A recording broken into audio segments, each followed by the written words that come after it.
Right, strap yourselves in, because today we're going deep, really deep, into some seriously trippy stuff. Oh, yeah. We're talking hypno vibes. Yeah. The YouTube channel with Naomi, where she takes people on these like crazy hypnotic journeys. Right. Exploring past lives, all that, tapping into hidden potential, that kind of thing. Yeah. Yeah. But this one goes way beyond, remembering what you had for lunch when you were a kid, right? Right. This deep dive, we're focusing on Naomi's session with Kim. Okay. Where they explore this place called Middle Earth. All right. And trust me, this is not Tolkien Shire. Okay, this is a whole other thing. So what's so different about this Middle Earth? What makes it so special? Well, that's the crazy part. Yeah. Kim describes it like under Naomi's guidance, not as some like physical place, but as a completely different dimension. Whoa. A vibrational one. A vibrational dimension. What does that even mean? They know, right? Yeah. It's like imagine you can't see radio waves, but they're all around us carrying information. Yeah. So picture a whole dimension like that, filled with energy. And get this. Yeah. It's inhabited by beings. What kind of beings? We might only catch glimpses of, grays, cryptids, you name it. Oh, wow. Like they're just hanging out in this vibrational dimension? What does Kim saying?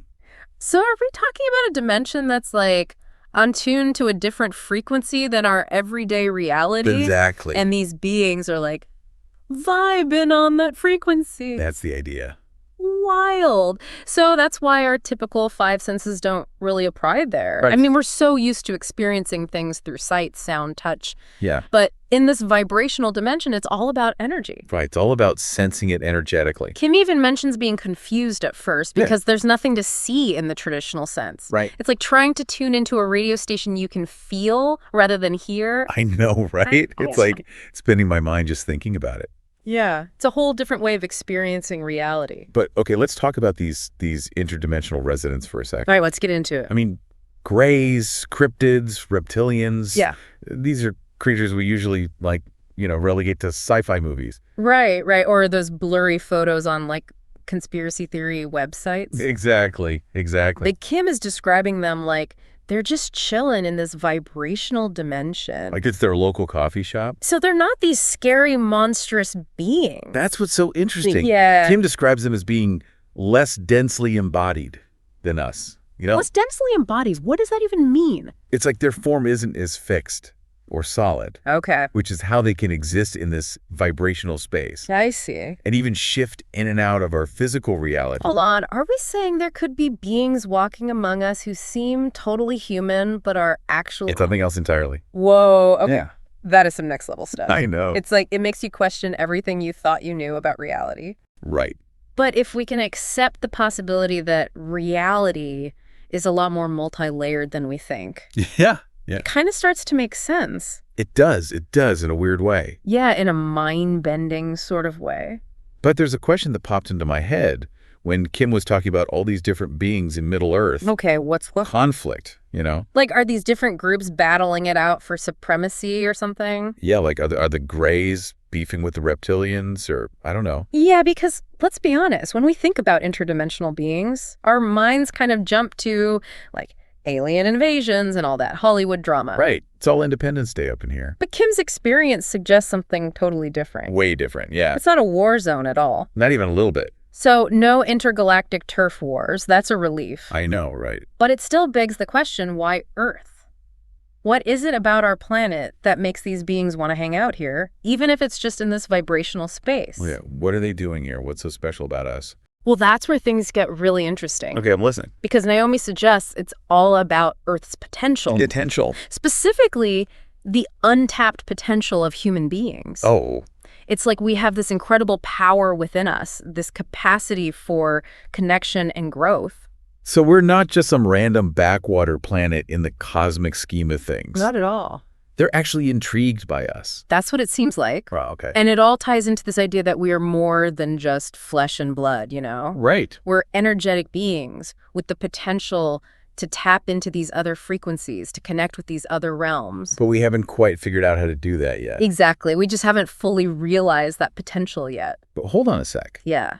Some of these beings, like reptilians, for instance, they have a pretty bad rap, right? Yeah, they don't exactly have the best PR. Like they're often depicted as, malevolent or manipulative. Right, like the villains of the interdimensional world. Exactly. And Kim even expresses some concern about them. Yeah, Kim's a little freaked out. I mean, I get it. They're not exactly cuddly creatures. So is it as simple as good guys and bad guys in this cosmic playground? Well, that's where Naomi challenges the idea of duality. Oh, interesting. That whole good versus evil thing we tend to slap onto everything. Right, like we have to categorize everything as either good or bad. Exactly, but it's not always that simple. Especially when we're dealing with beings from other dimensions. Right. Their motivations might be completely different from ours. Their idea of good might be totally alien to us. So we have to be careful about judging them based on our limited human perspective. Exactly. It's all about expanding our understanding of reality, looking beyond those easy labels and judgments. Right. Trying to see things from a wider perspective. And it's in that space, beyond our labels, beyond our fear, that we can really start to explore the true potential of human consciousness. Wow, that's deep. And the interconnectedness of all things. But let's be real for a second, okay? All right, real talk. It's easy to say move beyond fear when you're not the one facing down a potential reptilian overlord, Yeah, fair enough. Kim even brings up this idea, right? This idea they've heard about, that some people don't actually have souls. Okay, yeah. That's a bit creepy. It creeps me out a little, not gonna lie. Yeah, me too. So, is there any truth to that? Are there soulless beings walking among us? Well, Naomi addresses that head on. Okay. She's very clear that human bodies are always inhabited by human souls. Okay, so that's a relief. But it doesn't rule out the possibility of spirit attachments. Wait, hold on. Spirit attachments. Yeah, that's a whole other can of worms. Okay, so we're not talking about souls being absent, but maybe about other energies hitching a ride, so to speak. Exactly. Okay, that makes me feel a little better. But then they get into this whole discussion about psychedelic experiences. Oh, here we go. Specifically ayahuasca. Which is known for, well, let's just say it can lead to some pretty intense encounters. Right. Some people have really profound transformative experiences. And some have really terrifying ones. Like even when we're intentionally trying to expand our consciousness. Yeah. We might come face to face with some pretty challenging stuff. So even the bad trips, the stuff that makes you want to hide under the covers, could actually be part of some larger process of soul growth. It's almost like those challenging experiences are pushing us to confront our fears. To integrate those shadow parts of ourselves and ultimately to evolve. Exactly, to become more whole. So that's what this whole potential thing is all about. Yeah, I think so. We're talking about humans becoming something more. It definitely seems to point in that direction. Wow. And it's not necessarily about becoming superhuman or anything like that, Right. It's more about realizing the fullness of our being. Okay. Our connection to something larger than ourselves. I like that. And the infinite possibilities that come with that awareness. All right. That is a lot to process. Yeah, it's a lot to unpack. We've covered so much ground already, from vibrational dimensions to interdimensional beings to the potential for human evolution. We need a moment to digest all of this. I think we need a break before we dive any deeper into this rabbit hole. Definitely. All right, I'm back, and I think my brain has finally reassembled itself after all that. It's a lot to take in. But, before we get too comfy with this whole idea of, cosmic evolution and all, right, there's this big, unavoidable question just kind of lurking in the background. The D. Yeah. That's the ultimate unknown, for sure. Even Kim, right, in this, expanded state of awareness and all, brings it up. Yeah. Wondering what, if anything, could be worse than death itself, It's a heavy question. It is. And Naomi's response is really interesting, I think. Yeah. It's not about, sugarcoating it or giving these, feel-good platitudes. Right. She's very straightforward, saying that nothing can happen to a soul without its consent. Oh, wow. Okay. So it's not about some external force controlling our fate, right? That's a powerful way to look at it. It's about us choosing our experiences, even the tough ones, for growth and learning. We're active participants in the journey, even on a soul level. Exactly. It's not just happening to us. We're choosing it on some level. I like that. It's empowering in a way. It is. It's not about fearing death as the end, but seeing it as a transition, A doorway to something else. Exactly. Not that we should be reckless with our physical lives, of course. Right. But it offers a different perspective on death. It does. Less about fear, more about possibility. Okay, but hold on. Yeah. Even with this whole consent thing, right, this idea that our souls choose their experiences. Yeah. Kim brings up this, really intense scenario. Oh, yeah, I remember that. Being trapped somewhere like for millions of years. Talk about a nightmare scenario. Right. Just stuck for eons. It makes you think, what if, even with consent, we get stuck in something we didn't anticipate, you know? I think that speaks to a deeper fear, right? Okay, yeah. The fear of losing control. Losing control, yeah. Of being trapped in a situation we can't escape. Exactly. But Naomi reassures Kim again, right? Yeah, she's very firm on that. Nothing like that could happen without their soul agreeing to it. So even in the darkest corners of existence, we still have a choice. That seems to be the message. It's mind-boggling, but also kind of comforting, right? Yeah, it's like no matter what, our souls are always guiding us. Even if our minds can't grasp the bigger picture. Sometimes the mind's job isn't to understand everything. Right. But to surrender to that deeper knowing. To the wisdom of the soul. That guides us even when we don't realize it. I feel like that's a hard lesson for a lot of us. It is. We're so conditioned to rely on our minds, on logic and reason. Yeah, and sometimes that means we ignore our intuition, you know?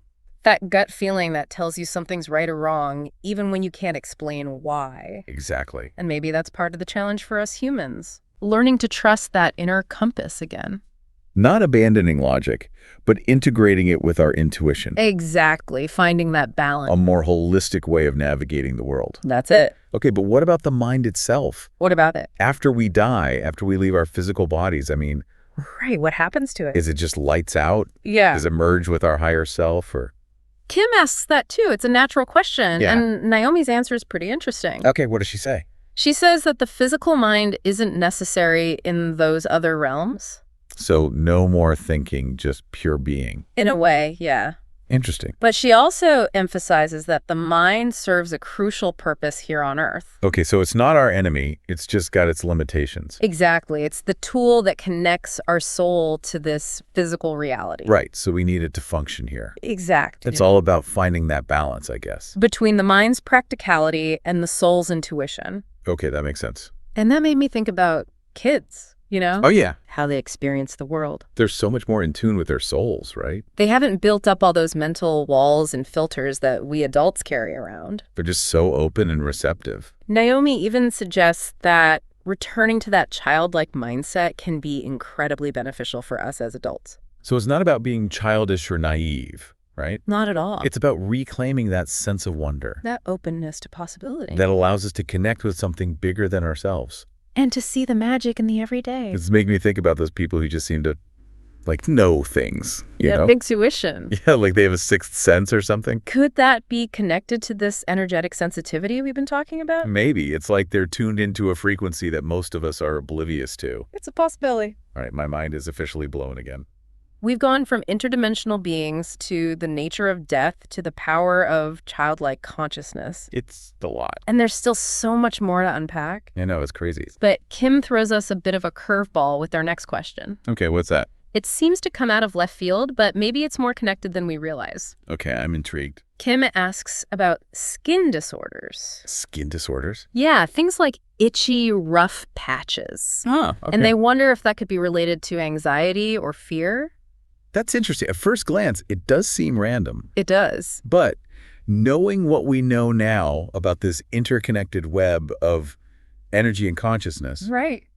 maybe it's not so random after all. Naomi suggests that physical ailments can sometimes have energetic roots. Like our emotions and thoughts can literally manifest in the body. Exactly. So it's not just about treating the symptoms, but about addressing those underlying energetic imbalances. It's a whole other level of healing. And she mentions that intuitives and energy healers can often identify those energetic blockages. And help facilitate healing on a deeper level. You know, it's funny because I've always been a bit skeptical of those things. I get it. But the more we delve into this idea of energetic interconnectedness, Yeah. the more it starts to make sense. It challenges our conventional understanding of health and well-being. It does. It's like we're peeling back the layers of the onion. And realizing there's so much more to the human experience than we initially thought. Right. We're not just these physical bodies walking around. We're energetic beings connected to a much larger web of existence. It's mind-blowing, but also kind of exciting, don't you think? Absolutely. It opens up a whole new world of possibility. Man, what a wild ride this has been. I know, right? It's like we've been on this incredible journey through these like hidden layers of reality. Yeah, peeling back the curtain on the universe. And I'm not even sure I want to come back to Earth just yet. you know? Chameleon. But before we get too lost in, the cosmic ether and all that, Right. let's try to ground ourselves a bit. Okay, good idea. What are some of the key takeaways, the biggest insights we've gleaned from this whole deep dive into hypno-vibes and Kim's experience in Middle-earth? For me, it all boils down to this idea that reality is so much more fluid and interconnected than we typically think. Yeah. Like Kim's journey through this vibrational dimension, this Middle Earth, it suggests there are levels of existence that we're usually not even aware of. It's like there's this whole other universe happening right under our noses, and we're just walking around oblivious. And those levels are teeming with, beings, energies, possibilities. Stuff that challenges our everyday assumptions about what's real. It's like, whoa, there's so much more to life than we thought. I know, right? And that brings me to another big takeaway. Okay, what's that? Human potential. Oh, yeah, that's a big one. Remember Naomi saying that we humans have something special, something that makes these other beings interested in us. It's like we hold a key to unlocking some greater mysteries. It really makes you wonder what we're capable of if we could just tap into that potential. What if we could expand our consciousness? Yeah. Connect with other realms? Or even influence reality itself. The possibilities are mind-blowing. I'm getting chills just thinking about it. Me too. But if this potential is so incredible, why aren't we all walking around with superpowers and, interdimensional travel brochures? That's the million-dollar question, isn't it? What's holding us back? Well, remember Naomi talked about fear being a vibration of separation. Right, a feeling of incompletion. It's like fear creates this wall between us and those infinite possibilities. So it's not that those possibilities don't exist. It's that our fear is blocking us from accessing them. That's the idea. So our own minds are the biggest obstacle. In a way. But the good news is we have the power to change that, right? Absolutely. We can choose to confront our fears. To expand our awareness. To step into the unknown with courage and curiosity. It's about remembering that we're not just passive observers in this whole cosmic play. We have agency, we have choice. We can create the reality we want to experience. And it all starts with awareness. Becoming aware of our own energetic nature. Acknowledging the possibility of other realms. Questioning our limited perceptions. And opening ourselves up to a whole new world of exploration and growth. So as we wrap up this incredible deep dive, what's the one question, the one pearl of wisdom we should leave our listeners with? If reality is more fluid and interconnected than we typically perceive, how might that understanding change our approach to life? I like that. Our interactions with others and our perception of the world around us. That's a beautiful and profound question to ponder. It is. And remember, this deep dive, it's just the beginning of your own exploration. Keep questioning, keep seeking. Keep diving deeper into those mysteries of the universe. You never know what you might find. Exactly. And who knows, maybe we'll even unlock some of that human potential along the way. Wouldn't that be something? All right, folks, until next time, keep those minds open and those vibes high. Be back with me right now, and I want you to just be at this place. It's called Middle Earth. And when I count to 3, you'll be there, maybe at the entrance of Middle Earth. And 1, I'm taking you there. 2, almost there. This is a dimensional place. It's not a physical place. I see. But it's this dimension still can be considered as in inner Earth, part of inner Earth. Yes. And what does it look like? It doesn't really look like much of anything. It's it's a vibrational space. But let's say if someone has a physical body, is there any way to travel? Not if they're embodied in the way that human beings are. The Greys are less densely embodied, so they can occupy that space. This is again where the Greys reside? Well, Greys and other interdimensional beings that are at a different vibration than humans are very densely embodied. So can you look at it? Can you zoom out to see the bigger picture of inner Earth? I know there are many different dimensions there. So this is just one layer? It's a place that's very hard to understand in human terms. If you can do your best to just give us the concept.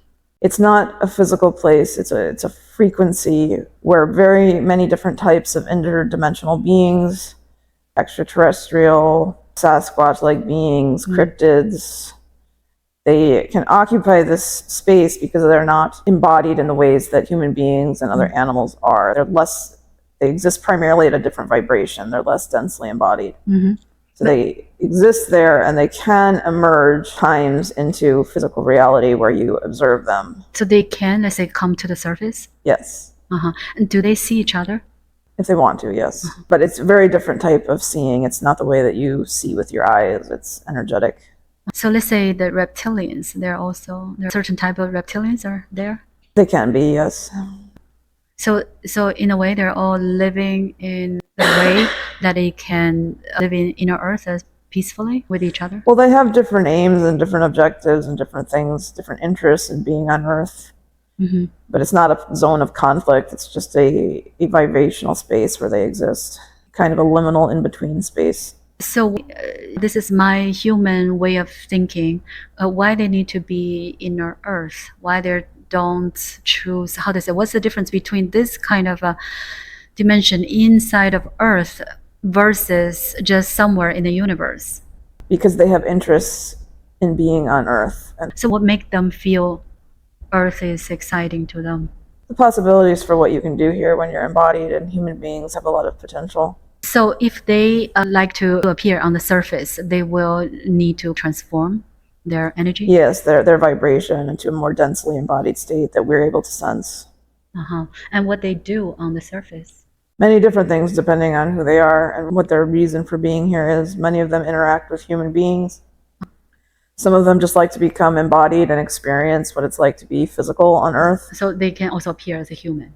Some of them resemble human beings, but some of them also are, again, some type of non-human being that interacts, has contact with humans, shows themselves to humans. And to get information from us? They don't really need information from us. They have information, but the different types of experiences that they want to have and to help us in our evolutionary process. So are there any type of species are not benevolent? There are many that just have their own interests. They're not malevolent per se. They're just self-interested. The reptilians are not evil or malevolent. They're just out for their own Gain? their own purposes, their own benefit. I see. But why we have this belief that they are malevolent? Because humans like to see things in duality in terms of either good or evil, and things really aren't like that. Different beings have different aims, different things that they're doing, but they're not either good or bad. They just are. So how Human souls can be influenced by other types of beings, and they may have reptilian energies or What other does types of beings that are influencing them, but they don't lose their soul. So you cannot just become possessed by something else. Possessions happen. Sometimes a spirit will get very attached to a particular person and they can be fighting over the body, but that individual's soul never gets, there's not human bodies walking around without human souls in them. But They can have spirit attachments or beings that are attached to them at times. I see. So it's a temporary thing? Yes. But why I keep hearing that they are percentage of the population on Earth, they don't have souls. They're just artificials. I don't know. So you cannot be a human without a soul. Or without the soul, can human be, being managed by a program? No, not if you're an embodied human being. No, like there's artificial bodies and things like that that can be created, Okay. that can be programmed. But a human body is going to have a human soul occupying it. So what is the walk-in? That has to be this person is in a critical condition, is dying, and then the other soul can walk in, take over? Sometimes if a person is in a very dark state, they may attract a certain type of being onto their body, and that being attaches to them for some reason. But they both agreed to do so. At some level, yes. It's usually something that the individual human soul needs to work out and find their own strength and power and reclaim their body. So now it's a different question. So let's say when people are doing, let's say psychedelics, let's say ayahuasca, for example, when I was in that journey, I sensed their group of energies and they were telling me that they are having a spiritual war with me, and they appeared as dark and negative and malevolent. So that is in a way that I projected. My higher self created that. And Yes, because you wanted to learn from it. It was for your soul's own growth. so let's say if we have a bad experience, let's say dark experience, that's always the case, or most likely that's Yes, it's something that you created or called in to have a certain experience, to teach yourself something, to learn something that you couldn't otherwise know if you hadn't had that experience. I see. So can we say fear, right? Any type of fear is our own shadow? Fear is a certain vibration. It's a vibration of separation. It's allowing yourself to not feel your full worth and to not trust in the universe and trust in your own path and feel incomplete. It's a feeling of incompletion. So we created that for us to learn something is the opposite. Yes. So we experience what we're not so that we can learn what we are. We can remember what we are. So fear is always created by us, manifested by us.